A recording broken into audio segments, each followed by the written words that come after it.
Spartans, prepare your breakfast and eat well, because tonight we will dine in Hades. This line defines a legend, the phrase that turns a man into an immortal myth. 300 men, a narrow mountain pass, and an empire with more than 1 million soldiers. The greatest story of military sacrifice ever told. But we know the man behind the helmet. The movie showed us the warrior, showed us the king, but it did not show us the monster. Because Leonidas was not born a hero. He was designed, forged, systematically broken, and rebuilt by the most brutal training machine that the ancient world ever conceived. To understand Leonidas, you have to understand the place that gave birth to him. Sparta was not like Athens with its philosophers, artists, and theaters. Sparta was an austere primitive rock that lived under the yoke of constant and paralyzing fear, not of Persians or Athenians. Sparta was afraid of itself. The pure Spartans, the Pukes, were a tiny elite, ruling over a massive population of state slaves who outnumbered them 10 to 1, sometimes 20 to 1. Their entire society was not designed to conquer the world, but to control their own backyard, to keep the boot on the neck of hundreds of thousands who hated them and would massacre them, if given half a chance. This is the world into which Leonidas was born around 540 before Christ, a world of paranoia, violence, and iron discipline. He was of royal blood, belonging to the house of the Aegaeids, one of the 2 royal families of Sparta. But in Sparta, being royal did not mean luxury. Leonidas was not the firstborn. He had 2 older brothers and was not destined for the throne. This is what creates the monster at 7 years old. Leonidas was torn from his family like all other Spartan children and thrown into the Aegoge. It's not a school, but a dehumanization factory. A 13-year program designed to burn away individualism and forge the collective. To eliminate fear, compassion, and pain, replacing everything with obedience. They were given a single tunic per year, no shoes ever, neither in scorching summer, heat nor winter ice. They slept on the ground on reed beds they pulled from the river with their own hands. They were deliberately kept on the edge of starvation to encourage theft, but the Spartan psychological trap was this. They were not punished for stealing, but savagely punished for being caught. The crime was not theft, but incompetence. Be invisible, be ruthless. In the middle of this nightmare was young Leonidas. A child of royal blood treated worse than a dog, but Leonidas was different. He did not just survive the Aegoge, he thrived. Where others saw cruelty, he saw competition. Where others felt pain, he found a limit to push. He learned to use hunger, cold, and pain as fuel. The Aegoge taught one lesson above all others: laconicism, the economy of words. Never show emotion, never complain. Leonidas was becoming the perfect embodiment of that ideal, cold, disciplined, absolutely lethal. While he was being forged in this hell, fate was moving its pieces in the royal palace. His father, Anaxandridas, had 3 sons. First, Cleomenes the firstborn, the heir who was exempt from the Aegoge. He did not sleep on the ground, did not go hungry, was not beaten unconscious. He was raised as a prince while his brothers were raised as wolves. Second, Dorius, next in line, who went through the Aegoge. He was strong, arrogant, everything a Spartan should be, and he hated his older brother Cleomenes for his weakness. Then third, there was Leonidas, the shadow, the spare, the one who did not matter. Around 520 before Christ, the king died. Cleomenes was crowned king of Sparta. For Darius, this was unbearable. True warrior now had to kneel before the brother. He considered weak, corrupt, and unworthy. Darius could not bear to breathe the same air as his brother king. He declared Sparta contaminated, gathered his followers, and abandoned Sparta forever, embarking on an expedition to found his own colony. Seeking his own kingdom, seeking to prove that he was the true chosen one. The second in line of succession was gone.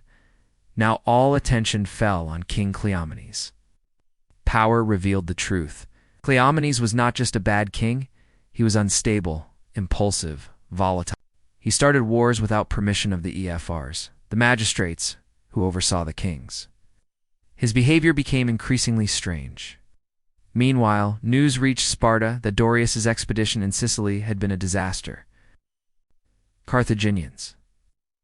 The great warrior was massacred along with almost all his men. If Darius had stayed and endured his brother, he would have become king. But his arrogance led him to an anonymous grave in a foreign land. Number 2 was dead. Number 1 was losing. He became so violent and erratic that the ephors officially declared him insane, arrested him, put him in stocks, chained, and publicly humiliated. The next day, they found Cleomenes dead in his cell. The official version said he convinced a guard to give him a knife and then methodically dismembered himself, cutting his legs, thighs, hips, chest until he bled out. But was that what really happened? Or was it an assisted suicide, a necessary execution to eliminate a mad king who had become a shame and a danger? The result was the same. Around 490 before Christ, Leonidas, third in line, the one who was never supposed to rule, put on the crown. He did not inherit the throne he outlived. Its Sparta had not just crowned a prince, it had put its most perfect monster in charge of everything. On the other side of the known world in Susa, in a palace as large as all of Sparta, sat another king, a man who ruled 70 million souls. They called him Shahanshah, King of Kings. Xerxes, the year Leonidas was crowned. Xerxes' father Darius had tried to invade. He sent an invasion force that landed at Marathon, but the Athenians crushed them. For Darius, it was a setback. But for his son Xerxes, when he inherited the throne, that defeat became an obsession. This was no longer politics. It was revenge, personal. While Xerxes spent almost a decade assembling the largest army in history, Leonidas ruled as he was trained with iron discipline. Unlike his mad brother Cleomenes, Leonidas was predictable, stable, lethally efficient, and he was not alone. His wife Gorgo was as Spartan as he was. There is a famous story. A spy in the Persian court sent a wooden tablet completely blank to Sparta. The wisest men were perplexed. It was Gorgo who solved it, saying, "Scrape the wax." They did, and there engraved in the wood under the wax was the warning message, "Xerxes is coming." Xerxes had assembled an army that defied logic. Ancient historians claimed 5 million men. Modern historians reduce it to perhaps 200,000 or 300,000. But the exact number does not matter. What matters is that there were too many. Too many to count, too many to feed. So many that it is said, when Xerxes' army stopped to drink, they dried up entire rivers. Before the sword came the diplomacy of terror. Xerxes sent ambassadors to every Greek city-state. The demand was simple: earth and water, the symbol of absolute submission, the acknowledgement that Xerxes was now their lord. Greece broke. Thebes surrendered. Boeotia surrendered. Argos surrendered. The great Greek alliance was crumbling before a single arrow was fired. Finally, the ambassadors arrived in Sparta. They made their demand: earth and water. Leonidas, the man who learned laconicism, the one who does not waste words, listened. The Spartans under Leonidas' leadership did not deliberate. They grabbed the messengers, dragged them to the edge of the city, held them over the abyss, and gave their answer. Do you want earth and water? Find it yourselves. There was no turning back. They had murdered the diplomatic messengers of the God King. They had signed their own death warrant and that of all Greece. Sparta had condemned everyone. The panic was total. Athens, Corinth, Thebes, the Greek city-states, always arguing, always at war with each other, suddenly realized they were on the brink of extinction. An emergency congress was held, and for the first time, all eyes looked to one place: Sparta. An Athenian Themistocles presented the strategy, a two-front defense. One, the fleet. Athens has built a new armada, but ships cannot stop 200,000 infantry soldiers. They needed to stop the horde on land, but where? They needed a bottleneck, a place so narrow that Xerxes' vast army would be reduced to a trickle. A place called Thermopylae, the Hot Gates. A narrow path with a mountain on one side and a cliff dropping into the sea on the other. The only place, the only chance for all Greece. The plan was simple. The bulk of the Greek army, led by the Spartan phalanx, would march to Thermopylae. It would block the pass and contain Xerxes long enough for the Greek fleet to win at sea. Leonidas went before the ephors to ask permission to mobilize the Spartan army, and the ephors said no. It was the month of the Carnia, Sparta's most sacred religious festival. The law was absolute. During the Carnia, the army cannot march to war. The Persian army was not going to stop to respect a Spartan festival. They were marching weeks, perhaps days away, but the ephors did not budge. Greece would burn because of a festival. Leonidas faced an enemy worse than Xerxes: inertia, fear, the bureaucracy of the gods. But Leonidas was a product of the agoge, and the agoge teaches you to find the way to win. He found the crack. The law said the Spartan army cannot march. But the law said nothing about the king's personal guard. It's the Hippies, the royal guard. 300 men, the absolute elite. Leonidas went back before them. He would not mobilize the army. He would simply take his personal guard and march north. The ephors, trapped by their own logic, could not refuse. But then he gave one last order that froze the blood.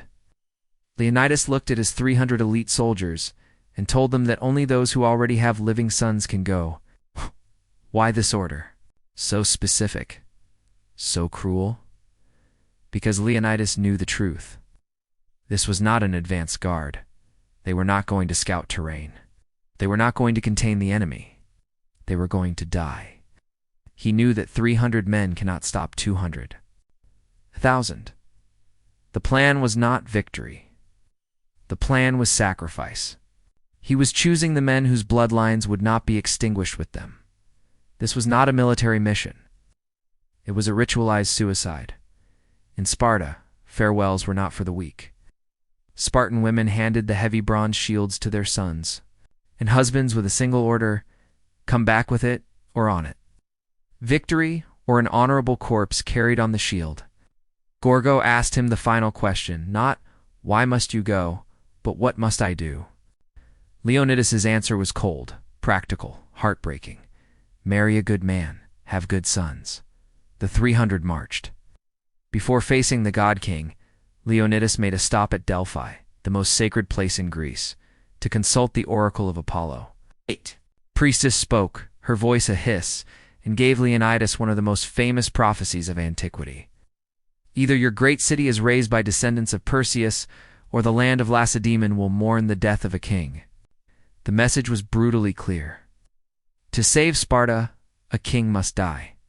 For Leonidas, it was a release. The gods had ordered it. He was not just a general, he was the sacrifice. He marched north. As he advanced, the great Greek army was supposed to join him, but panic was faster than courage. When Leonidas arrived at the rendezvous point, he did not find 20,000 men. He assembled perhaps 7,000 in total, a pathetic force against 250,000. But did it matter to Leonidas? He already knew the end. He was there to choose the setting of his death. They reached the hot gates. It was perfect. At its narrowest, the pass measured barely 15 meters wide. Here, Xerxes' ocean of men was useless. Here, the phalanx could become a wall of bronze, wood, and Spartan muscle.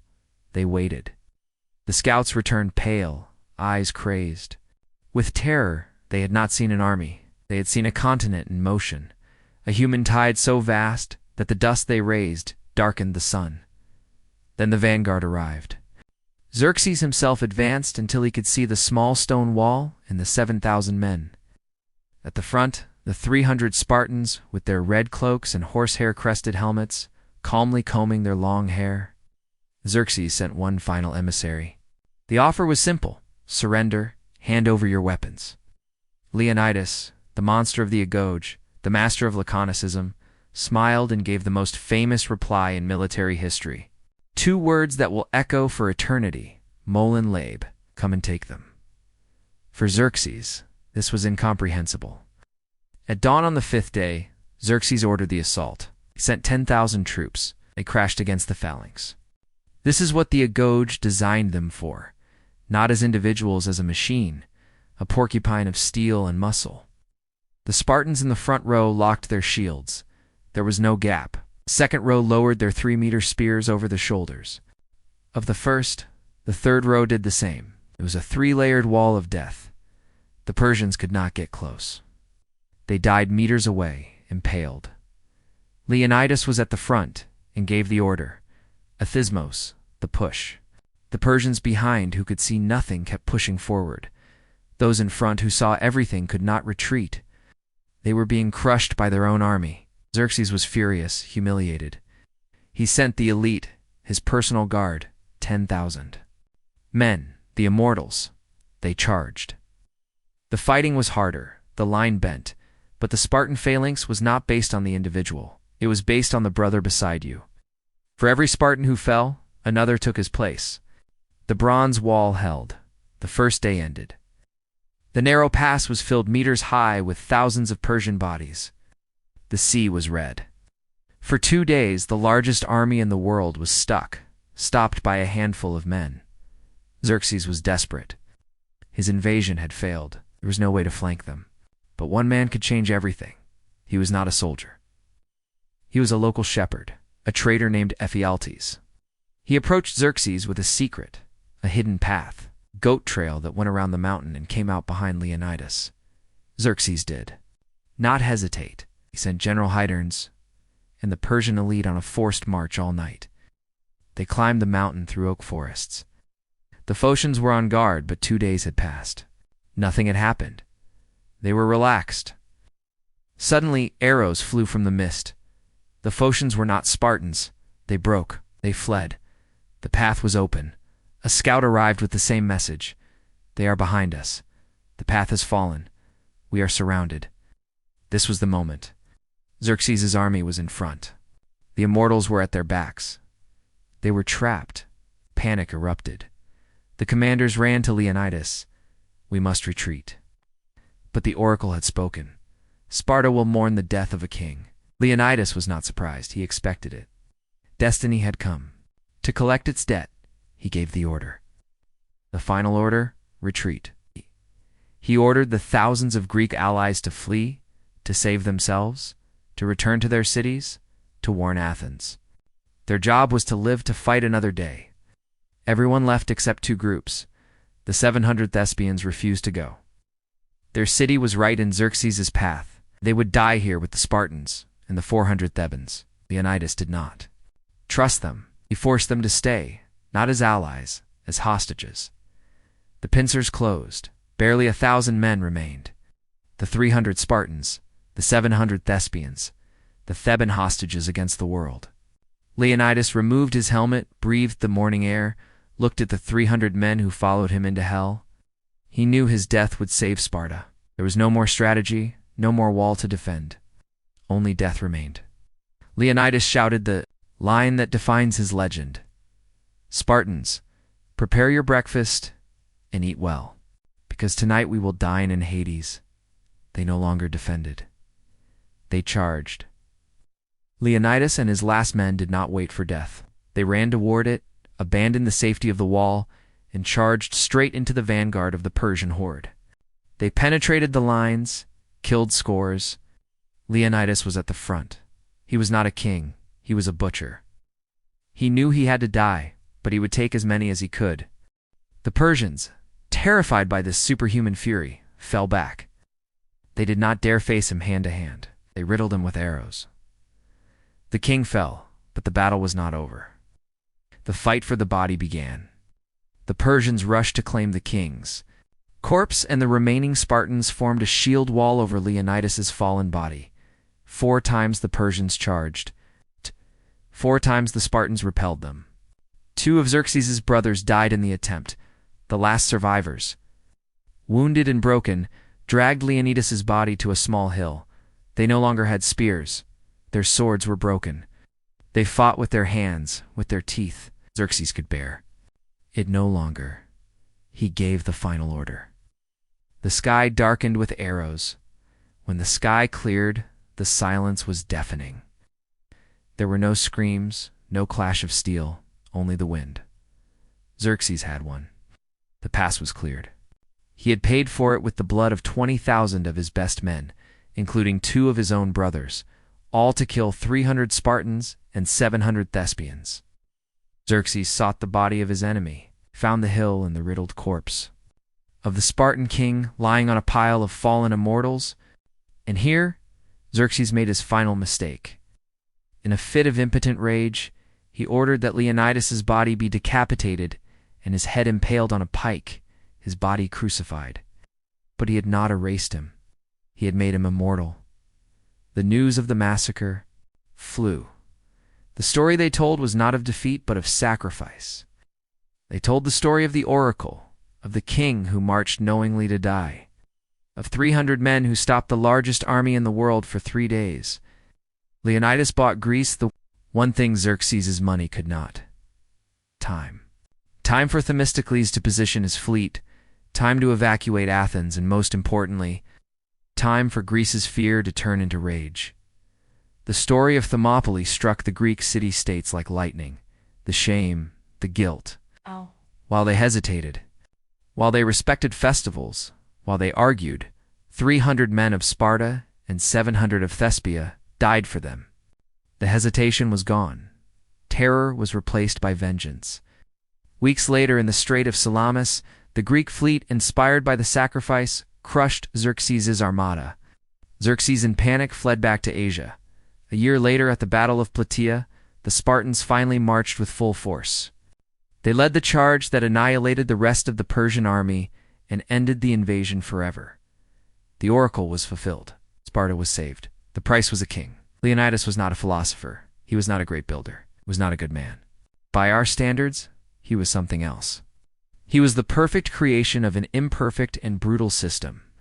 He was a monster designed with a single purpose: to be the shield.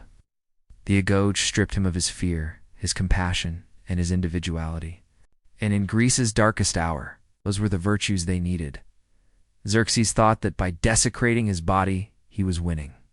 But the Spartans have a phrase: come back with your shield, or on it. Leonidas did not come back with his shield, but he did not come back on it either. His body was destroyed, but his legend became the shield of the entire Western civilization, a shield stronger than bronze. Xerxes had 1,000,000 men. Leonidas had a story that would never die.